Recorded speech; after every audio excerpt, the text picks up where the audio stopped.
اعوذ باللہ من الشیطان الرجیم بسم اللہ الرحمن الرحیم سورہ الانعام آیت نمبر 141 میں اللہ تعالیٰ فرماتے ہیں، اور وہی ہے جس نے باغات پیدا کیے چھتریوں پر چڑھائے ہوئے اور نہیں چڑھائے ہوئے بھی، اور کھجور اور کھیتی جن کے طرح کے پھل ہوتے ہیں، اور زیتون اور انار جو بعض باتوں میں ملتے جلتے ہیں اور بعض باتوں میں نہیں ملتے، اور جب یہ پھل دے تو ان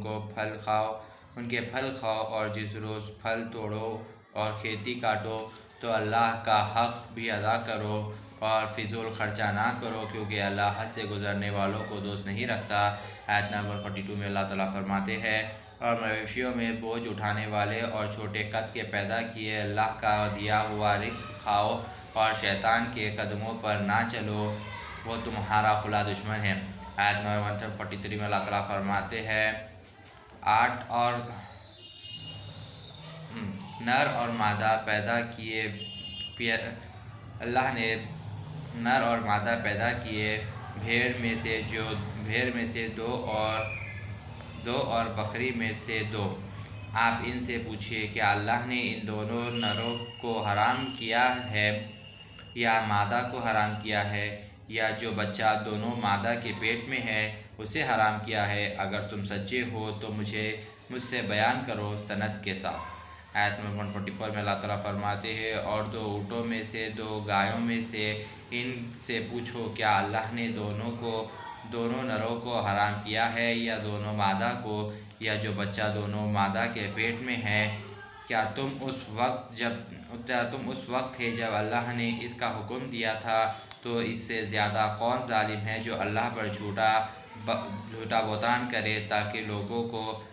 ازراہ جہالت گمراہ کرے۔ اللہ ظالموں کو ہدایت نہیں دیتا۔ آیت 145 میں اللہ تعالیٰ فرماتے ہیں، آپ کہہ دیجئے، جو احکام مجھ پر نازل ہوا ہے ان میں کوئی چیز ایسی نہیں پاتا جو کھانے والے کے لیے حرام ہو، بجز اس کے وہ مرا ہوا جانور ہو، یا بہتا ہوا خون ہو، یا سور کا گوشت ہو، یا یہ سب ناپاک ہے، یا ناجائز ذبیحہ جس پر اللہ کا سوا کسی دوسرے کا نام لیا جائے ہو۔ پس جو مجبور اور بے قرار ہو جائے اور وہ نافرمانی نہ کرے اور نہ حد سے آگے بڑھے تو تمہارا رب بخشنے والا اور رحم والا ہے۔ آیت نمبر 146 میں اللہ تعالیٰ فرماتے ہیں، اور ہم نے یہودیوں پر سب ناپاکیوں والے جانور حرام کر دیے تھے، اور گائے اور بکری کی چربی حرام کر دی تھی، سوائے اس کے کہ جو ان کی پیٹھ پر لگی ہو یا ہڈی میں ہو۔ یہ سزا ہم نے ان کو ان کی بدتمیزی کے سبب دی تھی، اور ہم یقیناً سچے ہیں۔ آیت نمبر 47 میں اللہ تعالیٰ فرماتے ہیں، پھر اگر یہ آپ کو جھوٹا کہے تو آپ فرما دیجئے کہ تمہارا رب بڑی وسیع رحمت والا اور اس کا عذاب مجرمین سے نہ ٹلے گا۔ آیت نمبر 48 میں اللہ تعالیٰ فرماتے ہیں، اب مشرکین یہی کہتے ہیں کہ اگر اللہ چاہتا تو نہ ہم شرک کرتے اور نہ ہمارے باپ دادا، اور نہ ہم کسی چیز کو حرام کہہ سکتے۔ اسی طرح ان سے پہلے کافروں نے بھی رسولوں کی تکذیب کی تھی، یہاں تک کہ ہمارا عذاب کے مزہ چکھا۔ آپ فرما دیجئے کہ کیا تمہارے پاس کوئی دلیل ہے کہ اس کو ہمارے سامنے ظاہر کرو؟ تم محض خیالی باتوں پر چلتے ہو اور تم صرف قیاس کرتے ہو۔ آیت نمبر 49 میں اللہ فرماتے ہیں، آپ کہہ دیں کہ پس پوری حجت تو اللہ ہی کی رہی، پھر اگر وہ چاہتا تو تم سب کو راہ پر لے آتے۔ آیت نمبر 50 میں اللہ تعالیٰ فرماتے ہیں، آپ فرما دیں کہ اپنے گواہوں کو بلاؤ جو اس بات پر گواہی دے کہ اللہ نے مذکورہ چیزوں کو حرام کر دیا ہے، پھر اگر وہ گواہی دے تو آپ اس گواہی کو نہ سنو اور ان کے باطلی خیالات پر مت چلو جو ہماری آیتوں کی تکذیب کرتے ہیں اور اپنے رب کے برابر دوسروں کو ٹھہراتے ہیں۔ آیت نمبر 51 میں اللہ تعالیٰ فرماتے ہیں، ان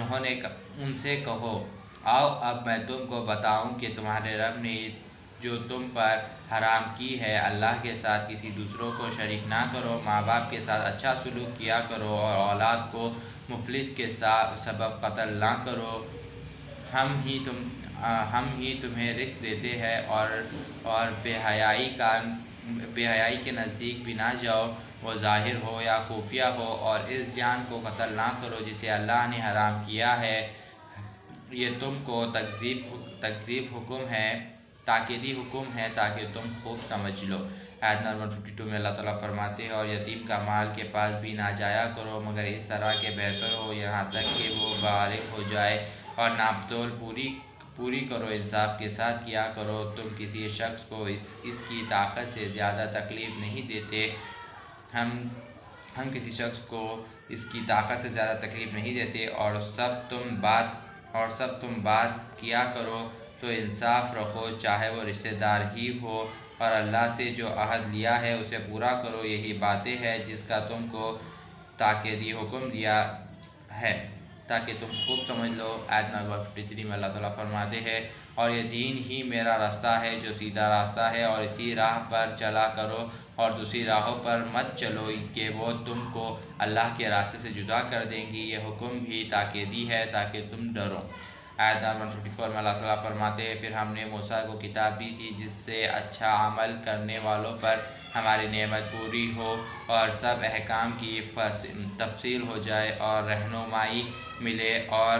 رحمت حاصل ہو تاکہ وہ اپنے رب کے ملنے پر یقین لائے۔ آیت نمبر 55 میں اللہ تعالیٰ فرماتے ہیں، اور یہ قرآن ایک کتاب ہے جس کو ہم نے برکت والی بنا کر نازل کیا ہے، سو اسی کا اتباع کرو اور ڈرو تاکہ تم پر رحمت ہو۔ آیت نمبر 56 میں اللہ تعالیٰ فرماتے ہیں، یہ اس لیے ہے کہ کبھی تم کہنے لگو یہ کتاب تو ہم سے پہلے جو 2 فرقے تھے ان پر نازل ہوئی تھی اور ہم ان کے پڑھنے میں محض بے خبر تھے۔ آیت نمبر 57 میں اللہ تعالیٰ فرماتے ہیں، یا یہ کہتے کہ اگر ہم پر کوئی کتاب نازل ہوتی تو ہم ان سے زیادہ راہ پر ہوتے، سو اب تمہارے پاس رب کی طرف سے ایک کھلی رہنمائی اور رحمت والی کتاب آ چکی ہے، سو اس سے زیادہ کون ظالم ہوگا جو ہماری آیتوں کو جھوٹا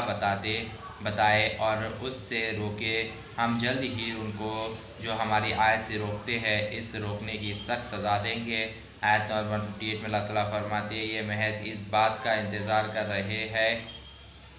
کہ فرشتے ان کے پاس آئے یا آپ کا رب آئے، یہ آپ کے رب کی کوئی بڑی نشانی آئے۔ جس روز آپ کے رب کی بڑی نشانی پہنچے گی،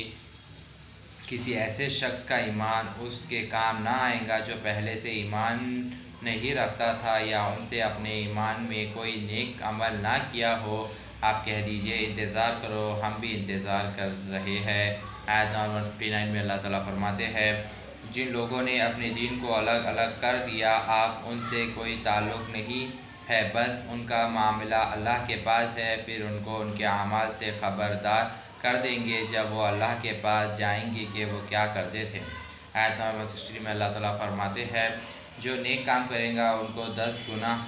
گنا ثواب ملے گا، اور جو برا کام کرے گا اس کو اس کے برابر سزا ملے گا اور ان پر ظلم نہ ہوگا۔ آیت نمبر 161 میں اللہ تعالیٰ فرماتے ہیں، آپ کہہ دیں کہ میرے رب نے ایک ہی سیدھا راستہ بتایا ہے کہ وہ ایک مضبوط دین ہے جو ابراہیم کا طریقہ ہے جس میں کوئی کجی نہیں ہے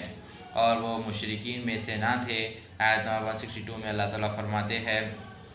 آپ کہہ دیجئے میری نماز، میری ساری عبادت، میرا جینا اور میرا مرنا یہ سب کے سب اللہ کے لیے ہے جو سارے جہانوں کا مالک ہے۔ آیت نمبر 163 میں اللہ تعالیٰ فرماتے ہیں، اس کا کوئی شریک نہیں ہے اور اسی کا مجھ کو حکم ہوا ہے اور میں ماننے والوں میں سے سب سے پہلے مسلمان ہوں۔ آیت نمبر 164 میں اللہ تعالیٰ فرماتے ہیں، آپ کہہ دیں کہ کیا میں اللہ کے سوا کسی دوسرے کو رب بنانے کے لیے تلاش کروں، حالانکہ وہ ہر چیز کا مالک ہے، اور جو کوئی عمل کرتا ہے تو وہ اسی پر رہتا ہے اور کوئی دوسرے کا بوجھ نہیں اٹھائے گا۔ پھر تم سب کو اپنے رب کے پاس جانا ہے، پھر وہ تم سب کو بتا دے گا جس چیز میں تم اختلاف یعنی ڈفرینسز کرتے تھے۔ آیت نمبر 165 میں اللہ تعالیٰ فرماتے ہیں، اور اسی نے جو تم کو دنیا میں خلیفہ بنایا ہے اور ایک دوسرے پر فوقیت دی تاکہ تم کو آزمائے، اس میں جو تم کو عطا کی ہے، یقیناً تمہارا رب جلد سزا دینے والا ہے، وہ بڑا ہی بخشنے والا رحم کرنے والا ہے۔ صدق اللہ العظیم و صدق مولانا رسول اللہ۔